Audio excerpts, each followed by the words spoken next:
Life today is a whole lot more blessed, and at least tries to honor basic human dignity.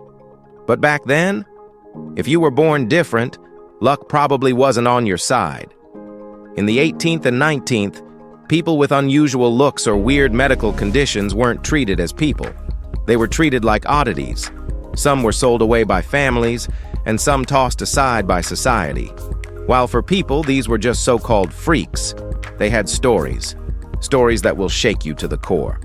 So, stay tuned till the end, because these are the 15 disturbing ones that actually existed. Number 15. The Alligator King. Most folks run from alligators, and they should. But Tahar Duis made a career out of grabbing them by the jaws and dragging them across a stage. He was born in Marrakesh sometime in the 1950s and started as a street kid, charming snakes, balancing bricks, doing whatever it took to keep a crowd. By his teens, he was lifting 12 full-grown men on his back for Guinness records. But the turning point came in Florida, where Seminole wrestler Bob Tiger taught him how to handle gators the old way. Tahar didn't copy it. He reinvented it. By the 1980s, he was wrestling live alligators with Ringling Bros, then headlining Las Vegas shows through the 90s. People called him the Alligator King, and for good reason. He used no nets or tricks, just raw muscle, ritual, and risk. He didn't fake the danger, he fed off it. Tahar turned reptile wrestling into theater, mixing Moroccan flair with Florida heat. It was disturbing, risky, and unforgettable, just like him. Number 14. James Morris. James Morris grew up in New York sometime in the 1800s with Ehlers-Danlos syndrome. It is a rare condition that gives skin extraordinary elasticity. He was just like the sideshow star Gary Turner. James could stretch it from his neck to cover his eyes, a sight that left crowds shocked. Touring as the India Rubber Man and the Elastic Skin Wonder, he turned his unusual body into a living act. Even during his time in the military, he amused fellow soldiers with the same tricks that later made him famous. Under Barnum's banner, he earned up to $300 a week, a small fortune. But addictions drained his pockets. He worked part-time as a barber to stay afloat. Behind the spotlight, the disorder caused deep pain, leaving scars and welts where he stretched too far. Yet he kept performing. To audiences, Morris was a marvel of biology. To himself, he was just a man trying to make a living from what fate had handed him. Number 13. Isaac W. Sprague. Isaac W. Sprague's childhood was ordinary, just like any kid, until around age 12, his weight began melting away without explanation. Doctors had no answers or any idea, and by adulthood he was frighteningly thin despite eating normally. Unable to hold regular work, he joined a traveling circus and within a year was signed by P.T. Barnum as the human skeleton. Audiences gasped at his fragile frame, but behind the scenes, his health and finances collapsed. When Barnum's American Museum burned down, Sprague barely escaped. During a break from show life, he married and had 3 sons, but constant bills drove him back under the canvas. Gambling worsened his troubles, and milk, carried in a small flask around his neck, became his only reliable nourishment. In 1887, he died at just 40, standing 5 feet 6 inches tall and weighing 40 pounds. He donated his body in the name of science, hoping someone might uncover the cause of his wasting disease. In death, Isaac finally gave his mystery a purpose. Number 12. Violetta. Violetta was born without arms or legs, a result of tetra amelia syndrome, yet she refused pity. She learned to do everything herself, sewing, combing her hair, even threading a needle unaided, using only her shoulders, chin, and lips. Perfectly proportioned and strikingly confident, she was billed in shows as the beautiful armless and legless Venus. Doctors studied her torso, calling it flawless and free of blemish. Audiences were stunned by her grace and control as she performed simple tasks that looked impossible.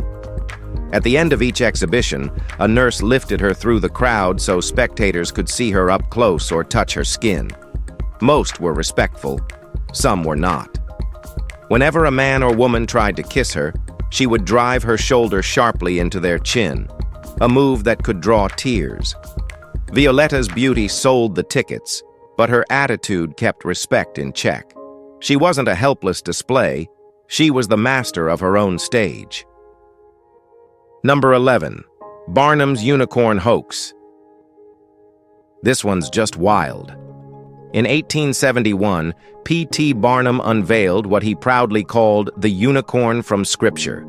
People came expecting a horned stallion straight out of legend. What they got? A rhino. Barnum had been pulling this stunt for decades, and yet folks kept falling for it. The posters promised a unicorn, and technically they weren't lying. Unicorn simply means one horn, and Barnum was a master of bending words just far enough. The real joke was always on the crowd. Even in the 1980s, Ringling Brothers revived the gag with a goat that had one horn. People still got mad. Complaints of fraud followed, but Barnum had his defense ready. If you pay to see a fantasy creature and expect it to be real, maybe you're the one being exhibited. That was his game, flipping belief on its head. The unicorn wasn't real, but the wonder, the outrage, and the ticket sales absolutely were. That's the magic Barnum knew how to sell. Number 10. La Belle Irene. In an age obsessed with modesty, Irene stood proudly covered in ink. By the 1880s, she was known as La Belle Irene, a woman who blended art and beauty into a scandalous spectacle. Inspired by Captain Constantinus, she began performing just weeks after Nora Hildebrandt, debuting at Bunnell's Museum in New York. The Victorians came for the shock, but many left talking about her poise. Papers described her as graceful, confident, and daring. A woman turning tattoos from taboo to fascination. She toured Europe, then the United States, wearing gowns that framed her living artwork. Unlike others, Irene understood the balance between mystery and display, letting the ink speak while she held her composure. Her name became synonymous with the tattooed lady ideal, refined, daring, marketable. She performed until her death in 1915, remembered as the performer who made body art elegant before it was ever called that. Number 9. The Real Grizzly Adams. John Adams from the Addams family was born in Medway and somehow ended up wrestling bears for a living. He started out making shoes, but by 1833 he was catching wild animals for traveling menageries. A tiger mauling sidelined him briefly, but by 1849 he joined the California gold rush. Gold didn't work out, so Adams trapped his first grizzly instead. He named her Lady Washington and trained her to haul gear. More bears followed. By the 1850s, he was touring with them all across the western frontier. In 1856, he opened the Mountaineer Museum in San Francisco. It became the Pacific Museum, part zoo, part carnival. He even joined forces with P.T. Barnum in 1860, performing under canvas across the East Coast. He died that same year, likely from old wounds. But the legend outlived him. The TV version cleaned him up. The real Adams was rough, strange, and untamed, closer to a myth walking on 2 feet than any mountain man. Number 8. The Woolly Horse. Barnum could turn anything strange into gold, and the woolly horse proved it. The animal itself wasn't a fantasy. It was a Bashkir curly from Indiana, a real horse with a thick wool-like coat. But truth never sells as well as legend. Barnum claimed explorer John C. Fremont's team discovered the beast high in the Rocky Mountains, a new species born from ice and myth. It wasn't true, but the posters said otherwise. Nature's last wonder. Half elephant, half deer, all horse. People poured in. Even when Senator Thomas Hart Benton, Fremont's father-in-law, sued him for fraud, Barnum just leaned in harder. The scandal doubled the crowds. Fremont got stuck with the nickname the Woolly Horse in politics, and Barnum laughed his way through the chaos. He didn't just display curiosities, he crafted them. The public didn't pay to see the horse, they paid to see Barnum outwit them. And that, more than any creature, was his real masterpiece. Number 7. Sideshow snake charmers. Snake charming didn't begin as circus flash, it came out of India. But by the late 1800s, American sideshows grabbed hold of it, turned it into spectacle, and started billing women with snakes as both dangerous and exotic. One of the earliest was Mademoiselle Octavia, the self-proclaimed queen of the reptile world. She performed with Buffalo Bill's Wild West. Another was Nala Damajanti, France's most iconic snake woman, who blurred seduction and spectacle into something unforgettable. Coney Island later picked up the tradition and ran wild with it. In recent years, the spotlight's been on Serpentina, a statuesque modern snake charmer who commands the stage like the legends before her. Some called the act sensual, others called it disturbing. Either way, it always drew a crowd. Whether it was illusion, control, or cold nerves, the snake charmer held a permanent spot in the sideshow, an act that coiled danger, mystery, and performance into one of the strangest spectacles ever seen. All right, guys, now let's move to Number 6. The Human Volcano. Edward A. Barnwell didn't just flirt with fire, he made it his art. On stage, he was Signor Barnello, a name that sounded exotic enough to pull a crowd. Born in 1857, he started out in small-town magic shows, then turned to the one thing audiences couldn't look away from: flame. By 1879, he was walking on coals, swallowing fire, holding burning irons, and blowing jets of flame from his mouth in San Francisco theaters. The act wasn't freakish, it was disciplined. He studied the chemistry, the rhythm, the illusion. Even Houdini admired his control. He wrote and published The Red Demons, or Mysteries of Fire and Barnello's Voodoo Incantations, among the first manuals on pyrotechnic performance. He even founded The Magician, one of America's earliest magic journals. Barnwell died in 1910, still performing, still teaching. For him, fire wasn't a gimmick, it was a language, and he spoke it fluently until the tragic day it went silent. Number 5. The Human Fountain. Mortado was one of the strangest and most mysterious figures in sideshow history. He was German, reportedly a World War I veteran, and popped up in the press around 1928 performing in Hamburg. Nobody knew his real name. Nobody knew how he died. He claimed to be a Hindu fakir, but it was pure theater. He had holes drilled clean through his hands and feet. At first, he pushed needles through the wounds. Then came his trademark act, pumping water through the holes in his palms like a living fountain. The crowds were stunned. He later added crucifixion stunts, letting himself be nailed to a wooden cross live on stage. By 1930, he was performing at Coney Island's Dreamland Circus sideshow. He toured the U.S. briefly, then returned to Berlin to prepare for the 1933 World's Fair. And then, he vanished. Some blamed the Nazis. Others said the act finally killed him. No body, no answer. Just the story of a man turned spectacle. Number 4. The World's Smallest Mother. Doletta Boykin, born Dolly Dodd in Quincy, Illinois, stood just over 3 feet tall, but her confidence made her larger than life. Performing under the name Doletta, she married fellow little person Major Boykin, combining charm, humor, and family into a popular circus act. Her greatest title, the World's Smallest Mother, wasn't a gimmick, it was literal. Through cesarean section, she gave birth to 2 healthy, average-sized children and proudly posed with them for sideshow posters that stunned the public. After Major Boykin's death, Doletta remarried a 6-foot cowboy trick roper named Cherokee Buck, whose affair with her became national gossip. He'd left the bearded Lady Baroness de Barksey for her, and the headlines couldn't get enough. None of it fazed Doletta. She performed for decades with circuses and fairs, always with wit and pride.